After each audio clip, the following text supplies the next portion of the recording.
verš Židom 2.3, akože unikneme, ak zanedbávame tak veľké spasenie. Čomu teda vlastne unikneme? Biblia hovorí o 7-ročnom období, ktoré sa nazýva súženie a veľké súženie. Súženie bude trvať 3,5 roka, veľké súženie ďalších 3,5 roka. Spolu je to 7,5 roka toho, čo bude doslova peklom na zemi. Vtedy bude aj na tento národ vyliatý Boží súd.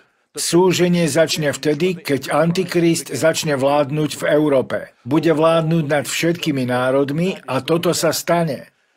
Európske vedenie sa rozpadáva a hľadajú silného vodcu. Hovorí sa o tom, ako ekonomika založená na dolári končí. Všetko, čo je potrebné k tomu, aby zavládol jednotný celosvetový poriadok, je pred dvermi. Poďte so mnou teraz do knihy Zjavenia. Pozrime sa tam len na 5 minút. Hovorí sa tam o 21 kalamitách, ktoré sa udejú. Ja spomeniem len 10. Ak by som povedal všetkých 21, tak to je na antidepresíva. Poprvé, tretina zemskej vegetácie bude spálená. Teda tráva, stromy, úroda, všetko, lebo budú na zemi také horúčaví. Po druhé, slnko a mesiac sa zatmejú a tak tu budeme mať úplnú tmu. Úplnú tmu na dlhé časové obdobie. Toto vyprodukuje depresie, strach a úzkosti. Prečo? Lebo Satan je kniežaťom tmy. Viete o tom, že na tento týždeň v Amerike organizujú luciferský tanec, aby ním privolali jednotný svetový poriadok. A bude to v 9 veľkých mestách Ameriky. Ak si myslíte, že diabol tu nemá ľudí, ktorí na neho čakajú, tak sa veľmi mýlite. Tí budú šťastní, keď zmizneme a poviem vám, aj my budeme šťastní, keď zmizneme.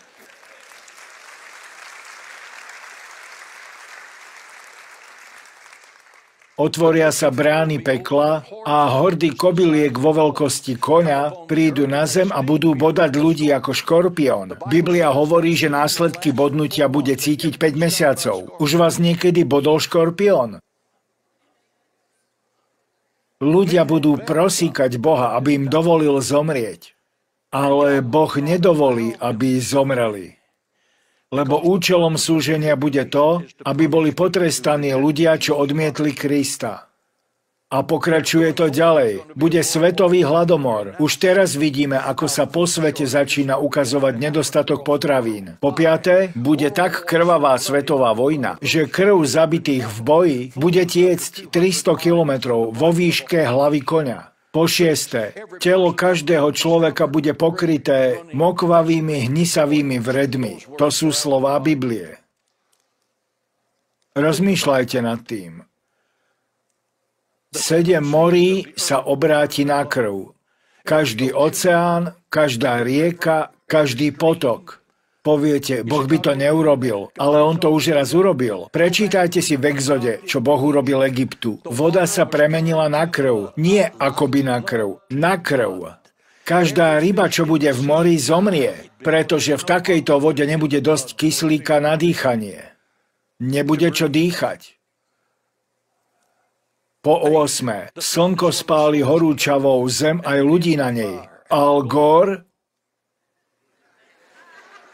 Globálne oteplenie prichádza, priateľu, len vydrž.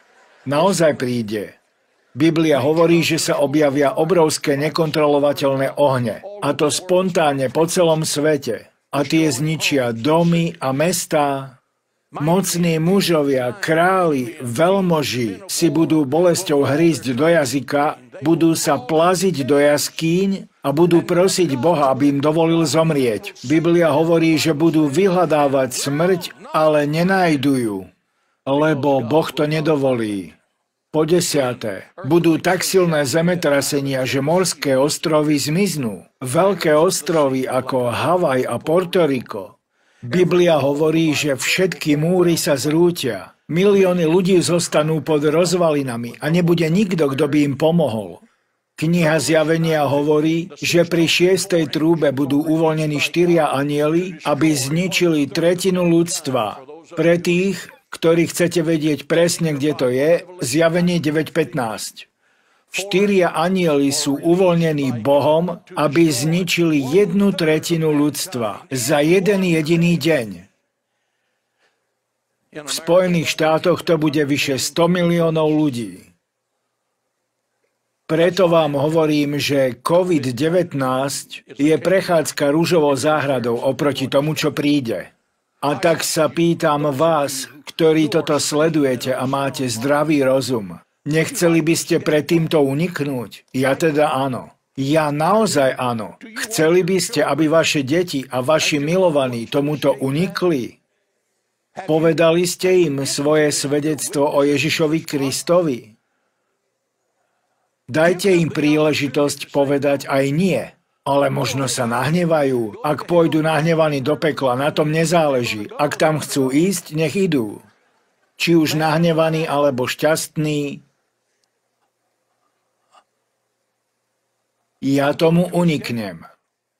V jednom jedinom okamihu, na zvuk poslednej trúby, sa doslova vznesiem do nebies spolu s miliónmi veriacich, aby som stretol skutočného Ježiša, syna živého Boha. Biblia mu dáva rozličné mená. Lev z kmeňa Júdu, on je tým pánom slávy. On je svetlom sveta. On je Božím baránkom a milým mojej duše. On je tou žiariacou rannou hviezdou. On je zorničkou. On je ten najférovejší zo všetkých. On je ružou zo Šáronu a laliou z údolia. On je alfou i omegou. On je prvým aj posledným.